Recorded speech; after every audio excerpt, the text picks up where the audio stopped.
सरकार से एक छोटी सी विनती है हमारी हाथ जोड़कर कि अगर इथेनॉल ब्लेंडिंग एक एक्सपेरिमेंट है तो सबसे पहले इसे अपने मंत्रालय की गाड़ियों पर करिए, सरकारी अधिकारियों की गाड़ियों पर करिए, सांसदों और मंत्रियों विधायकों के काफिले में करिए, लेकिन 140 करोड़ लोगों को इस एक्सपेरिमेंट का हिस्सा मत बनाइए।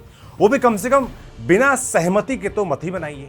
ये बात हम इसलिए कह रहे हैं क्योंकि सुप्रीम कोर्ट में हुई सुनवाई के दौरान केंद्र सरकार ने आज यानी 30 जून को खुद कहा कि पेट्रोल में 20% इथेनॉल मिलाने का कार्यक्रम अभी भी एक एक्सपेरिमेंट है। सरकार का कहना है कि इसका पूरा असर अगले साल तक साफ होगा। अगले साल यानी देश भर में E20 पेट्रोल लागू हो चुका है, लेकिन इसके असर का अंतिम मूल्यांकन अभी बाकी है।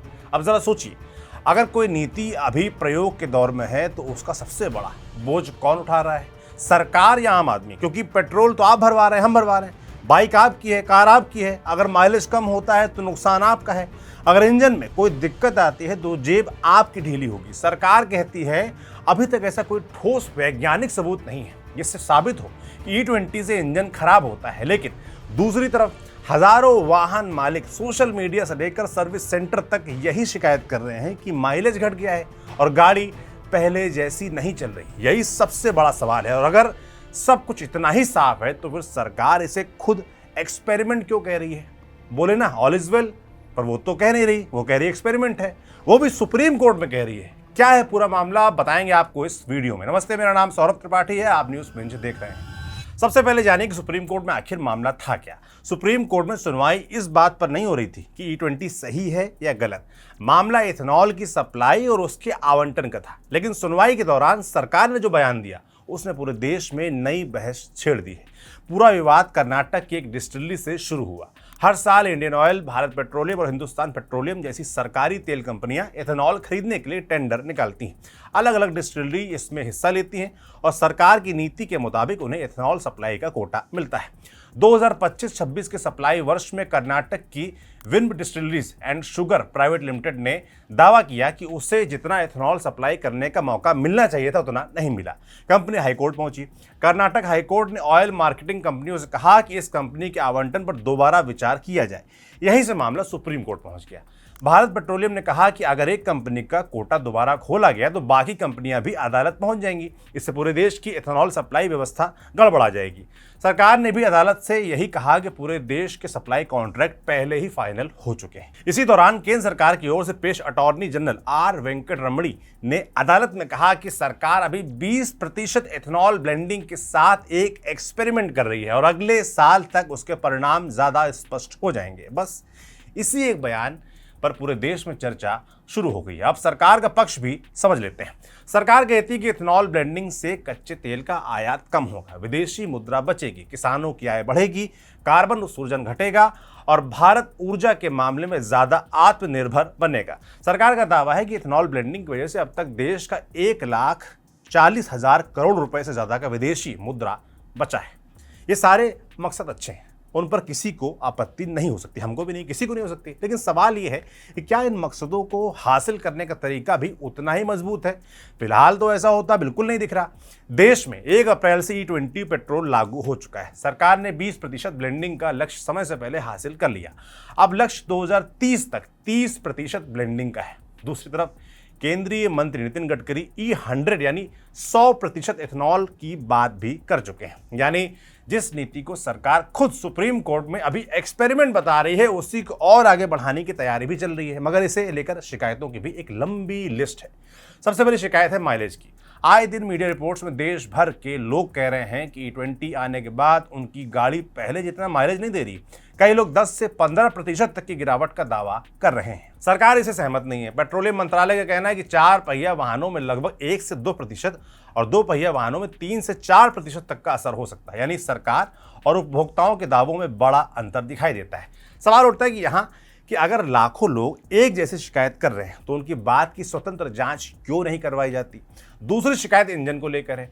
जानकार बताते हैं कि इथेनॉल पेट्रोल की तुलना में ज्यादा पानी खींचता है। इसी वजह से पुराने इंजनों में जंग लगने, fuel pipe, injector, rubber seal और दूसरे पुर्जों पर असर पड़ने की आशंका जताई जाती है। सरकार कहती है कि E20 से इंजन खराब होने का कोई ठोस वैज्ञानिक प्रमाण अभी मौजूद नहीं है। लेकिन सवाल यह भी है कि अगर कोई खतरा नहीं है तो वाहन कंपनियों को अलग से E20 कंपैटिबल इंजन बनाने की जरूरत क्यों पड़ रही है, सरकार ऐसे आदेश क्यों दे रही है। तीसरी शिकायत गाड़ी के परफॉर्मेंस को लेकर है। जानकार बताते हैं कि 1 लीटर पेट्रोल जितनी ऊर्जा देता है उतनी ऊर्जा 1 लीटर इथेनॉल नहीं देता, मतलब उतनी ही दूरी तय करने के लिए ज्यादा ईंधन खर्च हो सकता है। एक्सपर्ट्स का कहना है E10 तक तो फर्क ज्यादा महसूस नहीं होता, लेकिन E20 के बाद असर बढ़ सकता है। और अगर सरकार E25, E30 या आगे चलकर E100 तक जाती है तो यह असर उन गाड़ियों पे ज्यादा दिखाई देगा जो इसके लिए बनी ही नहीं है। चौथी शिकायत ठंड के मौसम को लेकर है। जानकार बताते हैं कि ज्यादा इथेनॉल वाले ईंधन पर सामान्य पेट्रोल इंजन सर्दियों की सुबह स्टार्ट होने में ज्यादा समय ले सकते हैं, यानी कोल्ड स्टार्ट की समस्या बढ़ सकती है। पांचवी शिकायत कीमत को लेकर है। कुछ साल पहले नितिन गडकरी ने कहा था कि इथेनॉल के इस्तेमाल में जो पेट्रोल है वो काफी सस्ता हो सकता है, लेकिन आज आम आदमी पूछ रहा है कि अगर पेट्रोल में पहले से 20% इथेनॉल मिल रहा है तो कीमतें क्यों नहीं घटी। लोगों को महंगा पेट्रोल भी खरीदना पड़ रहा है और अगर माइलेज भी कम हो रहा है तो खर्च और बढ़ रहा है। ऐसे में सवाल उठना लाजमी है कि आखिर फायदा किसे हुआ। छठी शिकायत पानी को लेकर। इथेनॉल मुख्य रूप से गन्ने, चावल और मक्के से बनाया जा रहा है। ये तीनों ऐसी फसलें हैं जिनमें भारी मात्रा में पानी लगता है। जब देश के कई हिस्से पानी के संकट से जूझ रहे हैं, जब नीति आयोग कई बड़े शहरों में भूजल खत्म होने की चेतावनी दे चुका है, तब लाखों टन अनाज और अरबों लीटर पानी ईंधन बनाने में लगाया जाना क्या सही रणनीति है। दिलचस्प बात यह है कि जब नितिन गडकरी से पानी की कमी पर सवाल पूछा गया एक पॉडकास्ट में, तो उन्होंने कहा कि देश में पानी की कोई कमी नहीं है और जो ऐसा कहते हैं वो एंटी नेशनल है। सातवीं शिकायत पर्यावरण को लेकर है। इथेनॉल बनाने के बाद बड़ी मात्रा में गंदा पानी निकलता है। अगर उसका सही तरीके से इलाज नहीं हुआ तो नदियां भी गंदी होंगी और ज़मीन के नीचे का पानी भी। यानी जिस नीति को पर्यावरण बचाने के नाम पर आगे बढ़ाया जा रहा है उसके अपने पर्यावरण वाले सवाल भी मौजूद हैं। और अब आते हैं सबसे बड़े राजनीतिक विवाद पर। नितिन गडकरी इथेनॉल के सबसे बड़े समर्थकों में माने जाते हैं। उन्होंने कई बार इथेनॉल, फ्लेक्स फ्यूल और वैकल्पिक ईंधन की खुलकर वकालत की है, लेकिन विपक्ष लगातार उन पर हितों के टकराव यानी कॉन्फ्लिक्ट ऑफ इंटरेस्ट का आरोप लगाता रहा है। विपक्ष का कहना है कि उनके बेटों से जुड़ी कंपनियां इथेनॉल सेक्टर में काम कर रही हैं और ऐसे में सवाल उठना स्वाभाविक है। नितिन गडकरी इन आरोपों को खारिज करते रहे। वो कहना है कि उनके बेटों का कारोबार स्वतंत्र है और उनका इससे कोई भी सीधा संबंध नहीं है। लेकिन सवाल इसलिए भी उठते हैं क्योंकि एक तरफ उनके परिवार से जुड़ी कंपनियां इथेनॉल सेक्टर में मौजूद हैं और दूसरी तरफ वे लगातार E100 तक जाने की वकालत कर रहे हैं। आरोप अपनी जगह है, उनका जवाब अपनी जगह है, लेकिन सवाल पूछना भी लोकतंत्र का हिस्सा है। सरकार अक्सर ब्राजील, अमेरिका और जापान की मिसाल देती है, लेकिन वहां एक बड़ा फर्क है। ब्राजील ने दशकों तक इंफ्रास्ट्रक्चर तैयार किया, फ्लेक्स फ्यूल गाड़ियां बनाई, लोगों को विकल्प दिए, कई जगह ज्यादा इथेनॉल वाले ईंधन पर कीमत में राहत भी दी। भारत में पहले ईंधन बदल दिया गया, उसके बाद गाड़ियां बदली जा रही हैं और शायद यही वजह है कि इतने सवाल उठ रहे हैं। सबसे दिलचस्प बात फिर वहीं आकर रुक जाती है। अगर सरकार खुद सुप्रीम कोर्ट में कह रही है कि E20 एक एक्सपेरिमेंट है और अगले साल तक उसके नतीजे ज़्यादा साफ होंगे, तो हमारा भी सवाल बिल्कुल सीधा है। अगर ये एक्सपेरिमेंट है तो इसकी प्रयोगशाला कौन है, सरकारी विभाग या फिर 140 करोड़ भारतीय? अगर ये प्रयोग सफल होता है तो सबसे ज़्यादा खुशी जाहिर सी बात है देश को होगी, हम सबको होगी। लेकिन अगर इसमें कोई बड़ी कमी निकलती है तो उसका नुकसान कौन उठाएगा, सरकार या वो आम आदमी जिसने बिना कोई विकल्प दिए, जिससे पूछा भी नहीं गया, वही पेट्रोल अपनी गाड़ी में वो भरवाता रहा। इसलिए मांग बहुत छोटी है। अगर कोई नीति लागू की भी जा रही है तो उसके फायदे और नुकसान दोनों पूरी पारदर्शिता से जनता के सामने रखे जाने चाहिए। स्वतंत्र वैज्ञानिक अध्ययन सार्वजनिक करवाए जाने चाहिए। उपभोक्ताओं की शिकायतों की निष्पक्ष जांच करवाई जानी चाहिए, ना कि सिर्फ खारिज कर देने कुछ नहीं है।